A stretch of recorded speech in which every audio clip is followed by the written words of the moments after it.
Cinema career ಭವಿಷ್ಯ ಪ್ರಶ್ನೆ ಬರ್ತಾ ಇದೆ. 6 ತಿಂಗಳು ಮಿನಿಮಮ್ ಇರಬೇಕು. ಅದಾದ ಮೇಲೆ ಇವರು ಲೋವರ್ ಕೋರ್ಟ್ಗೆ ಹೋಗಬೇಕಾಗತ್ತೆ ಅರ್ಜಿಯನ್ನು ಹಾಕ್ಕೊಂಡು. ಅಲ್ಲಗೇನ್ ಲೂಪ್ಸ್ನ ತೋರಿಸಿದ ನಂತರದಲ್ಲಿ ಇಫ್ ಇನ್ ಕೇಸ್ ಮ್ಯಾಜಿಸ್ಟ್ರೇಟ್ಗೆ ಕನ್ವಿನ್ಸ್ ಆದರೆ ಇವರಿಗೆ ಬೇಲ್ ಸಿಗುವಂತಹ ಸಾಧ್ಯತೆ.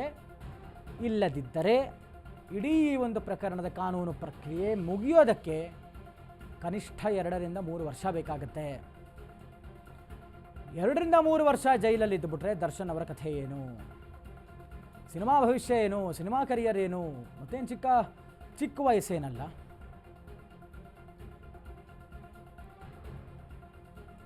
ಡೀಟೇಲ್ಸ್ ಕೊಡ್ತಾ ಹೋಗ್ತಾರೆ ನಮ್ಮ ಸಿನಿಮಾ ಬ್ಯೂರೋ ಹೆಡ್ ಡೆಸ್ಕ್ನಿಂದ ನೇರ ಸಂಪರ್ಕದಲ್ಲಿ ಜಾಯ್ನ್ ಆಗ್ತಾ ಇದ್ದಾರೆ ರವಿ. ಸದ್ಯಕ್ಕೆ ದರ್ಶನ್ ಅವರು ಜೈಲು ಪಾಲಾಗಿದ್ದಾರೆ. ಇಲ್ಲಿಯ ತನಕವೂ ಕೂಡ ಡೆವಿಲ್ ಸಿನಿಮಾ ಅರ್ಧಂಬರ್ಧ ಶೂಟಿಂಗ್ ಆಗಿದೆ. ಡಿಸೆಂಬರ್ನಲ್ಲಿ ಇವರು ಬೇಲ್ ತಗೊಂಡು ಬಂದ ನಂತರದಲ್ಲಿ ಕೋರ್ಟ್ ಪರ್ಮಿಷನ್ ಜೊತೆಗೆ ವಿದೇಶಕ್ಕೂ ಕೂಡ ಹಾರ್ತಾರೆ ಸಿನಿಮಾ ಶೂಟಿಂಗ್ಗೆ, ಮತ್ತು ಮೊನ್ನೆಯಷ್ಟೇ ವಾಪಸ್ ಆಗ್ತಾರೆ. ಈಗ ಇತ್ತೀಚೆಗಷ್ಟೇ ಇನ್ನೊಂದು ಪೋಸ್ಟರ್ ಬಿಡುಗಡೆ ಆಗಿತ್ತು. ನೆಮ್ಮದಿಯಾಗಿರಬೇಕು ಅನ್ನುವಂಥ ಶೀರ್ಷಿಕೆ ಇಟ್ಕೊಂಡಿರುವಂಥ ಒಂದು ಹಾಡು ಬಿಡುಗಡೆಗೆ ಸಿದ್ಧವಾಗಿತ್ತು. ನಾಳೆ ಎಲ್ಲಕ್ಕೂ ಕೂಡ ಇದೀಗ ತೊಡಕು ಬರ್ತಾ ಇರುವಂಥದ್ದು ಇವರ ಸಿನಿಮಾ ಕರಿಯರ್ ಪ್ರಶ್ನೆ ಈಗ ಮುಂದೆ ಬರ್ತಾ ಇರುವಂಥದ್ದು. ಏನಾಗಬಹುದು ಅನ್ನುವಂಥ ಡೀಟೇಲ್ಸ್ ಕೊಡೋದಾದರೆ ಎಸ್ ಸಂತೋಷ್, ನಾವು ನೋಡ್ತಾ ಇದ್ದೀವಿ. ಯಾಕಂತಂದರೆ ಇದು ಎಲ್ಲೋ ಒಂದು ಕಡೆ ಸುಪ್ರೀಂ ಕೋರ್ಟ್ ಒಂದು ನಿರ್ಧಾರದ ಪ್ರಕಾರವಾಗಿ ಬೇಲೇನು ಕ್ಯಾನ್ಸಲ್ ಆಗಿರುವಂಥದ್ದು.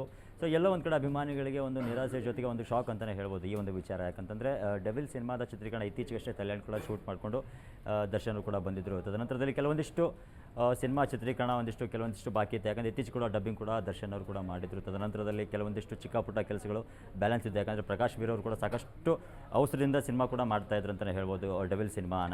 ಯಾಕಂದರೆ ಇತ್ತೀಚೆಗೆ ಕೂಡ ಕೆಲವೊಂದಿಷ್ಟು ವಿಚಾರಗಳು ನಾವು ಗಮನಿಸ್ತಾ ಇದ್ದಾಗೆಲ್ಲ ಒಂದು ಕಡೆ ಸಾಂಗ್ ಕೂಡ ಇವಾಗೆಲ್ಲ ರೆಡಿ ಆಗಿತ್ತು. ಸಾಂಗ್ ಕೂಡ ರಿಲೀಸ್ ಮಾಡಬೇಕು, ನೆಮ್ಮದಿಯಾಗಿರಬೇಕು ಅನ್ನೋ ಒಂದು ರೂಪದಲ್ಲಿ ಸಿನಿಮಾವನ್ನು ರಿಲೀಸ್ ಮಾಡುವಂಥ ಒಂದು ಚಿತ್ರದ ಪ್ಲಾನ್ ಕೂಡ ಮಾಡಿತ್ತು. ಬಟ್ ಎಲ್ಲೋ ಒಂದು ಕಡೆ ಒಂದು ನೆಮ್ಮದಿಗೆ ಒಂದು ಭಂಗ ಬಂದಿದೆ ಅಂತಲೇ ಹೇಳ್ಬೋದು ಸಂತೋಷ್. ಈ ವಿಚಾರವನ್ನು ನೋಡಬೇಕಾದ್ರೆ ಎಲ್ಲೋ ಒಂದು ಕಡೆ ಡೆವಿಲ್ ಸಿನಿಮಾದ ಬಗ್ಗೆ ಸಾಕಷ್ಟು ನಿರೀಕ್ಷೆನ ಇಟ್ಕೊಂಡಿದ್ರು ಅಭಿಮಾನಿಗಳಿಗೆಲ್ಲ ಒಂದು ಕಡೆ ನಿರಾಸೆ ಆಗಿರುವಂಥದ್ದನ್ನು ನಾವು ಕಾಣ್ತಾ ಇದ್ದೀವಿ. ಬಟ್ ತದನಂತರದಲ್ಲಿ ಅವರ ಸಿನಿಮಾಗಳನ್ನು ನಾವು ನೋಡ್ತಾ ಇದ್ದಾಗ ಎಲ್ಲೋ ಒಂದು ಕಡೆ ರಕ್ಷಿತಾ ಮತ್ತು ಪ್ರೇಮ್ ಅವರ ಒಂದು ಬ್ಯಾನರ್ನಲ್ಲಿ ಕೂಡ ದರ್ಶನ್ ಅವರು ಸಿನಿಮಾ ಮಾಡಬೇಕಾಗಿತ್ತು. ಆಮೇಲೆ KVN ಪ್ರೊಡಕ್ಷನಲ್ಲಿ ಕೂಡ ಒಂದು ಸಿನಿಮಾ ಮಾಡಬೇಕಾಗಿತ್ತು.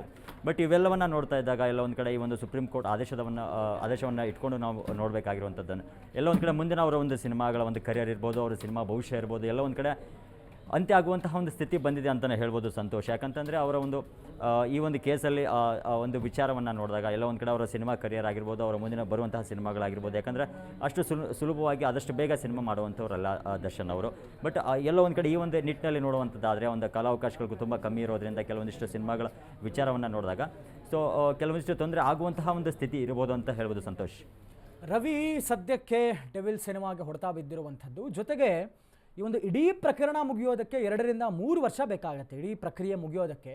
ಹೀಗಾಗಿ ಇದು ಒಂದು ರೀತಿಯಲ್ಲಿ ದರ್ಶನ್ ಅವರ ಇಡೀ ಒಂದು ಸಿನಿಮಾ ಭವಿಷ್ಯವನ್ನೇ ಒಂದು ಕರಿಯರ್ ಮೇಲೆ ಪ್ರಶ್ನೆ ಬಂದುಬಿಡುತ್ತೆ. ಸೊ ಏನಾಗಬಹುದು ಇಫ್ ಇನ್ ಕೇಸ್ ಈ ರೀತಿಯಾಗಿ 2-3 ವರ್ಷ ಅವ್ರು ಜೈಲಲ್ಲಿ ಕೂತ್ಕೊಂಡ್ಬಿಟ್ರೆ? ಮತ್ತು ಅದು ಫ್ಯಾಂಡಮ್ ಅಂತೂ ಹಾಗೇ ಇರುತ್ತೆ, ಬಟ್ ಸ್ಟಿಲ್ ಅವಕಾಶಗಳು ಹೇಗೆ, ಅವರ ಆರೋಗ್ಯದ ಪರಿಸ್ಥಿತಿ ಹೇಗೆ, ಎಲ್ಲವೂ ಚರ್ಚೆ ಆಗುತ್ತಲ್ವಾ?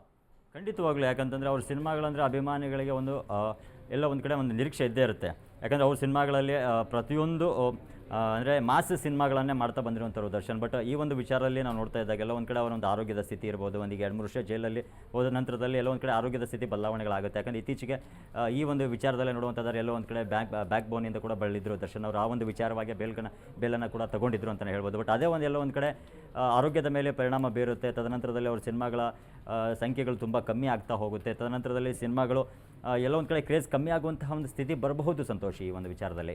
ಯಾಕೆಂದರೆ ಆಸ್ ಈ ನಿಯರಿಂಗ್ 50 ವರ್ಷದ ಹತ್ತಿರ ಜೀವನವನ್ನು ನಡೆಸ್ತಾ ಇರುವಂತಹ ದರ್ಶನ್ ಅದೇ ಥರ ಮುಂದುವರಿಯೋಕ್ಕೆ ಸಾಧ್ಯ ಇದೆಯಾ, ಅವಕಾಶಗಳು ಸಿಗುತ್ತಾ ಅನ್ನುವಂಥದ್ದೇ ಪ್ರಶ್ನೆ ಬಂದ್ಬಿಡುತ್ತಲ್ವಾ?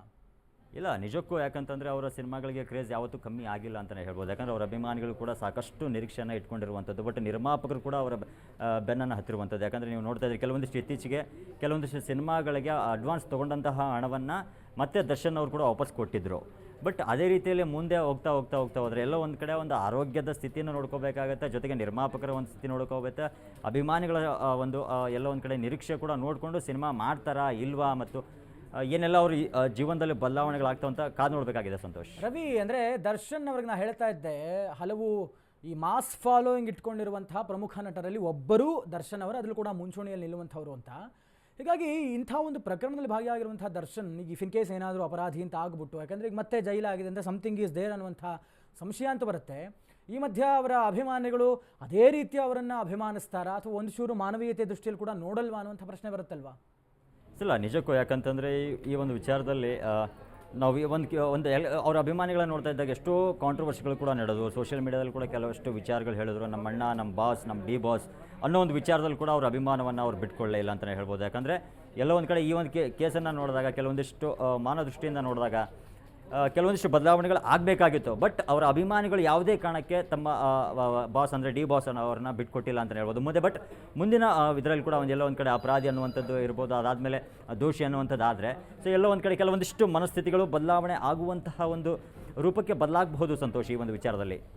ಎಸ್, ಥ್ಯಾಂಕ್ ಯು ರವಿ ತಮ್ಮೆಲ್ಲ ಡೀಟೇಲ್ಸ್ಗಾಗಿ.